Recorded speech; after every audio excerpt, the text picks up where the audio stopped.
Hello everyone, story teller Shivani में आपका स्वागत है। आज की इस वीडियो में हम बात करेंगे एसटी कॉलरिज की poem the rhyme of the ancient Mariner के बारे में। सैमुअल टेलर कॉलरिज एक English poet, literary critic, philosopher और थियोलॉजियन थे, जो कि अपने दोस्त विलियम वर्ड्सवर्थ के साथ इंग्लैंड में रोमांटिक मूवमेंट के फाउंडर और मेंबर ऑफ लेक पोएट्स थे। इनका जन्म 21 अक्टूबर 1772 और डेथ 25 जुलाई 1834 को हुई।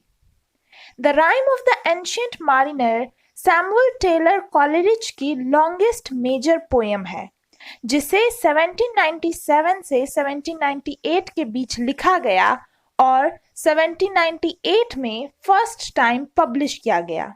ये पोएम शॉर्ट बैलेड स्टांजाज में लिखी गई है, जिसमें हर स्टांजा में 4 से 6 लाइंस और कहीं-कहीं 9 लाइंस हैं। बैलेड एक नैरेटिव सॉन्ग पोएम होती है, जिसमें ड्रामेटिक इंसिडेंट या स्टोरी बताई जाती है। इस बैलेड को 7 पार्ट्स में डिवाइड किया गया है। पोएम में सबसे पहले ग्लिटरिंग आई पर फोकस किया गया है। तो आई सिंबलाइज करती है means of control and a means of communication, जो पोएम के स्टोरी टेलिंग के लिए बहुत जरूरी है।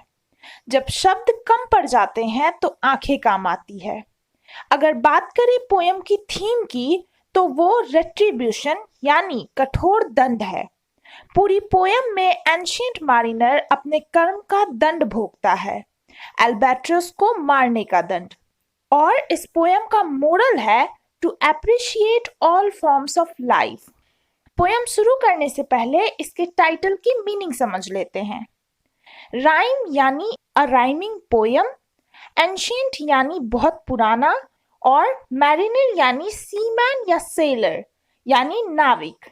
तो एक नाविक की बहुत पुरानी राइमिंग पोएम।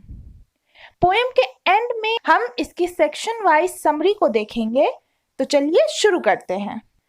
ये कविता अपराध और दंड की कथा है, जो एक बहुत बूढ़े जहाजी यानी सेलर ने वेडिंग सेरेमनी में एक गेस्ट को सुनाई थी। उसने अपनी एक समुद्र यात्रा के दौरान एक विशाल समुद्र पक्षी एल्बेट्रॉस को मार डाला था, जिसके फलस्वरूप उसे नर्क जैसी यातनाएं सहनी पड़ी थी। तो एक वेडिंग फीस्ट में सम्मिलित होने के लिए 3 मेहमान जा रहे थे। ओल्ड सेलर ने उनमें से एक को रोककर उसकी इच्छा के विरुद्ध उसकी कहानी सुनने को विवश कर दिया। सेलर ने कहानी शुरू करते हुए बताया कि किस प्रकार उसका जहाज बंदरगाह से रवाना होकर दृढ़तापूर्वक दक्षिण की ओर चला जा रहा था। अकस्मात एक भीषण तूफान ने उनको अपनी चपेट में लेकर सुदूर दक्षिण में धकेल दिया, जो हिम, कुहासे और बर्फ का प्रदेश था। वह अत्यंत निर्जीव तथा भयानक प्रदेश था, जहां जहाज बर्फ से घिरकर बिल्कुल रुक गया था। एकाएक वहां एल्बेट्रॉस नाम का विशाल समुद्री पक्षी उड़कर आया, और आश्चर्य की बात यह थी कि बर्फ जल्दी ही पिघल गई और जहाज बर्फ से निकलकर फिर पानी में चलने लगा। एल्बेट्रॉस कुछ दिन जहाज के साथ साथ उड़ता रहा और नाविकों से उसकी दोस्ती हो गई। वह उनका दिया हुआ खाना खाता था और उनके साथ खेलता था। नाविकों को वह कोई ईसाई आत्मा जैसा प्रतीत हुआ, किंतु एक दिन उस ओल्ड सेलर ने सनक में आकर एल्बेट्रॉस को अपने धनुष से तीर चलाकर मार डाला। पहले तो जहाजी के साथी नाविकों ने उस पक्षी को निर्दयतापूर्वक मार डालने पर उसे कोसा, लेकिन जब कोहरा छट गया तो उन्होंने कहा कि पक्षी को मार डालना ठीक ही था, क्योंकि उसी के कारण कोहरा छाया था। इस प्रकार वे सभी सेलर्स के अपराध के सहभागी बन गए। कुछ समय तक सब ठीक चलता रहा। जहाज फिर से उत्तर की ओर उष्णकटिबंध में चलने लगा। एकाएक हवा चलना बंद हो गई और जहाज फिर से रुक खड़ा हुआ। जहाज में पीने का पानी खत्म हो गया। पीने के लिए एक बूंद पानी भी नहीं बचा।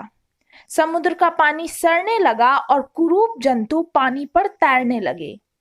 नाविकों की समुद्री पक्षी के प्रति की गई क्रूरता के लिए उन्हें यातना देने के लिए एक प्रेत आत्मा उनका पीछा कर रही थी। नाविकों के मुंह बिल्कुल सूख गए और वे बोल नहीं सके। वे ओल्ड सेलर की तरफ नफरत भरी निगाहों से देखने लगे। फिर उन्होंने अल्बाट्रॉस के शव को उसकी गर्दन में लटका दिया। काफी वक्त इसी संकटमय परिस्थिति में बीत गया और आखिरकार सेलर को क्षितिज पर कोई चीज दिखाई दी।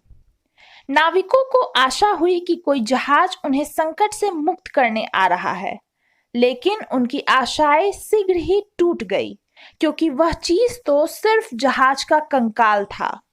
वह हवा या लहर के बिना ही चल रहा था और उसके बाल मकड़ी के जाले जैसे महीन थे और जहाज के दो ही चालक थे, मृत्यु और मृत्यु में जीवन नामक एक महिला। दोनों पासे खेल रहे थे और जहाजी पर दांव लगा रहे थे। स्त्री जीत गई और उसने 3 बार सीटी बजाई। सूर्यास्त हो गया और गहरा अंधेरा छा गया। विचित्र जहाज गायब हो गया और अब नाविक एक के बाद एक कर मरने लगे। बूढ़ा जहाजी अब उस विशाल सागर पर अकेले था। उसके आसपास के दृश्य से उसे यातना हो रही थी। टकटकी लगाकर देखते हुए मृत मनुष्य, समुद्र के कीचड़ में सने जंतु और असहनीय शांति, ये सब उसे बहुत परेशान कर रहे थे। जहाजी का हृदय कटुता से भर उठा, लेकिन आखिरकार उसमें एक चेंज आया। उसने समुद्र के सांपों के रूप में सौंदर्य का ब्यूटी के दर्शन किए, जो पानी में लहराते हुए तैर रहे थे, और उसने अनजाने ही उन्हें आशीर्वाद दिया, जिस पर उसका शाप टूटने लगा। अल्बाट्रोस का शव जहाजी की गर्दन से समुद्र में जा गिरा और तब जहाजी को नींद आ गई। जब वह जागा तो वो तरोताजा था और वर्षा होने लगी थी। जोरदार हवा भी बहने लगी, लेकिन उसने जहाज के पालों को नहीं छुआ। फिर भी जहाज चलने लगा। किसी सुपरनैचुरल पावर ने उन सारी डेड बॉडीज को भी प्रभावित किया और वे उठकर जहाज चलाने लगे। एनवायरनमेंट में विचित्र सा संगीत या म्यूजिक गूंज उठा। बदला लेने वाली प्रेत आत्मा तब भी जहाज का पीछा कर रही थी, पर आखिरकार वह संतुष्ट हो गई कि जहाजी द्वारा पाप का पूरा प्रायश्चित कर लिया जाएगा, और उसने जहाज का पीछा करना छोड़ दिया। तब अचानक जहाज झटके के साथ तेजी से आगे बढ़ने लगा, जिससे वो ओल्ड सेलर गिरकर बेहोश हो गया। जब उसे होश आया तो उसने देखा कि जहाज उसके ही देश के बंदरगाह में प्रवेश कर रहा था। उसे अपनी आंखों पर यकीन नहीं हुआ। तब उसे एक नाव के पतवारों की आवाज सुनाई दी। कुछ ही देर बाद उसने नाव देखी, जिस पर चालक, उसका लड़का और साधु थे। सेलर ने ईश्वर को धन्यवाद दिया कि अब उसे अपनी भयानक कहानी इस होली साधु को सुनाने का अवसर प्राप्त होगा और वह उसके पापों को क्षमा कर देगा। नाव जब जहाज के निकट आई तो भयानक आवाज के साथ जहाज समुद्र में डूब गया, किंतु उस ओल्ड सेलर को साधु और उसके साथियों ने बचा लिया। जैसे ही वे समुद्र तट पर पहुंचे, जहाजी ने साधु से प्रार्थना की कि उसकी कहानी सुनकर उसे पाप मुक्त करे।